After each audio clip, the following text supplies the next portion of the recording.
Tax season is one of the only times we look at our full financial picture, but Monarch helps me see where my money's going and where a tax refund will have the biggest impact because I want to make progress, not just wonder where it all went. Simplify your finances with Monarch. Monarch is the all-in-one personal finance tool designed to make your life easier. It brings your entire financial life, budgeting, accounts and investments, net worth, and future planning together in one dashboard on your phone or laptop. Feel aware and in control of your finances this tax season and get 50% off your Monarch subscription with code LIVING. What I love is that Monarch keeps me focused on hitting real milestones, not just tracking spending. Its AI insights even surface hidden patterns, so I'm always planning ahead. Achieve your financial goals for good with Monarch, the all-in-one tool that makes money management simple. Use code LIVING at monarch.com for half off your first year. That's 50% off at monarch.com, code LIVING. It's a Minimalist Monday edition of Optimal Living Daily. How to Let Go of Sentimental Items by Courtney Carver of BeMoreWithLess.com. And I'm Justin Malik. And we keep this intro nice and minimal for Minimalist Monday, so let's get right to it and start optimizing your life. How to Let Go of Sentimental Items by Courtney Carver of BeMoreWithLess.com. If you're struggling to let go of sentimental items, you are not alone. I resisted that category of clutter for years because as a very sentimental person, everything felt sentimental. It all had meaning to me. In addition to everything my parents saved for me, I started storing my memories in the 3rd or 4th grade. I kept going for decades. Diaries, notes passed in school, ticket stubs, mixtapes, love letters, t-shirts, photos, and all of the other bits and pieces of my life were stored in memory boxes and stuffed under the bed or in the garage or another available storage space. When my daughter came along, I started collecting for both of us. When I look back, I wonder why I felt compelled to save so much. Was I afraid that I had to protect and preserve my past because I wouldn't experience more beautiful memories in the future? Was I scared that there wouldn't be more goodness? I did eventually let go, but it didn't happen overnight, and it didn't happen with great ease. I had to find heartfelt ways to let go of sentimental items. Things still feel sentimental to me, but now it's mostly moments, glances, rising new moons over mountains, ocean sunsets, and precious words. Letting go of the sentimental items, my hold on the past, and fear of the future allowed me to find magic in the present. Letting go gave me room to adore and appreciate what's right in front of me. 3 heartfelt ways to let go of sentimental items. Number 1, strengthen your ability to let go. When decluttering, don't start with the sentimental items. It took years before I was ready. First, I had to build strength by letting go of the easier stuff like clothing, kitchen duplicates, sports or hobby-related items that I didn't use anymore, and furniture. After years of building those muscles, I turned to items I felt more attached to, like books and sentimental items. I had more strength to let go because of the benefits I had already experienced. Number 2, tell the story of your stuff.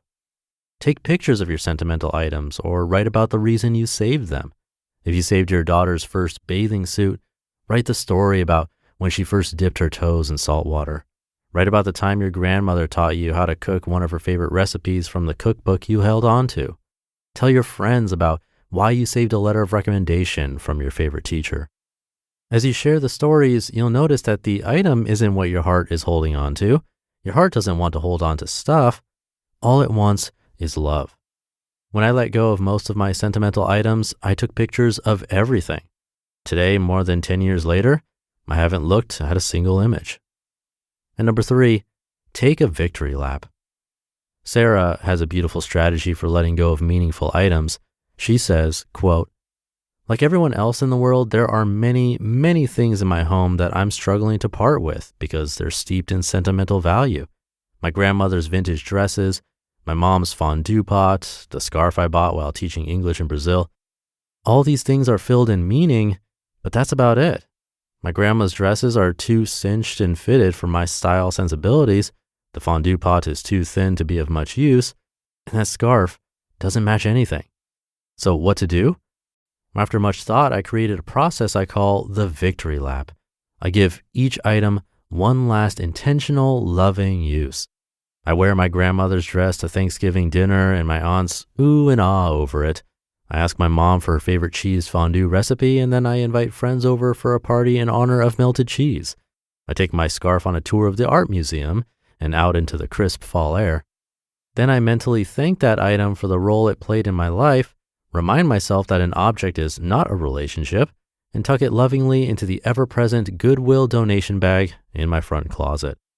It's a bit woo-woo, but I find it's a sweet way to honor the people who gave me these things while also honoring my own desire for a simpler, more pared down life, end quote. These heartfelt strategies helped me to let go with less stress and more ease. However you choose to let go, remember that less is not nothing. Display your sentimental items. Keep a few things for your children. Repurpose charms into new jewelry, old watch parts into art, or faded love letters into a beautiful collage. Do what is best for you. Let go of sentimental items when you are ready and make room for new memories and more love in a way that lifts your heart. You just listened to the post titled How to Let Go of Sentimental Items by Courtney Carver of BeMoreWithLess.com, and I'll be right back with my commentary. Dell PCs with Intel inside are built for the moments that matter, for the moments you plan and the ones you don't. Built for the busy days that turn into all-night study sessions, the moment you're working from a cafe and realize every outlet's taken, the times you're deep in your flow and the absolute last thing you need is an auto update throwing off your momentum. That's why Dell builds tech that adapts to the way you actually work, built with long-lasting battery so you're not scrambling for the closest outlet, and built-in intelligence that makes updates around your schedule, not in the middle of it. They don't build tech for tech's sake, they build it for you. Find technology built for the way you work at Dell.com/DellPCs. Built for you. I used to leave doctor's appointments feeling like I learned nothing. Just, you're fine, and out the door. That's why I'm excited about Superpower. They send a licensed professional to your home, or you visit a nearby lab, for one simple draw covering over 100 biomarkers, way more than a typical checkup. Their app breaks down everything from your heart and thyroid to hormones and metabolism, plus you get a personalized action plan. Head to superpower.com and use code OLD at checkout for $20 off your membership. Take it to Courtney. Her story about saving and storing random memories since the 3rd grade is really familiar to me. I have a bunch of random stuff, just like Courtney, from old movie and concert ticket stubs to photos, random knickknacks, and other things. And just like her, stored away somewhere out of sight and really out of mind, at least until I read an article like this. For me, the reason was always the memory. Like, I want to remember that I went to that movie or concert, or it might have been something I always wanted but didn't want to use it all up or ruin it, and I try to keep it in this perfect state. But in that second case, I'm not exactly sure what the point is. For example, I have this little squishy, kind of sticky red ball, some kind of toy with a unique texture. It really has no purpose. It's just a little ball. And I remember it would get dirty really quickly. So I wanted to keep this one in good shape. So I left it in its plastic, never opened, and I still have it from probably 3rd grade. But why? I never got to enjoy it, and it really doesn't spark any kind of memory, especially since I never used it. It's odd that I did something like that. And at this point, I'd probably get more value out of it by giving it away to a child who would actually play with it. So thanks to Courtney for the reminder. And like she said, don't start with sentimental items if you're just beginning your decluttering journey, because that's a surefire way to get frustrated. Instead, start with the junk, and hopefully you can actually enjoy getting rid of that stuff first. So with that, have a great rest of your Minimalist Monday. Thank you for being here, and I'll see you tomorrow where your optimal life awaits.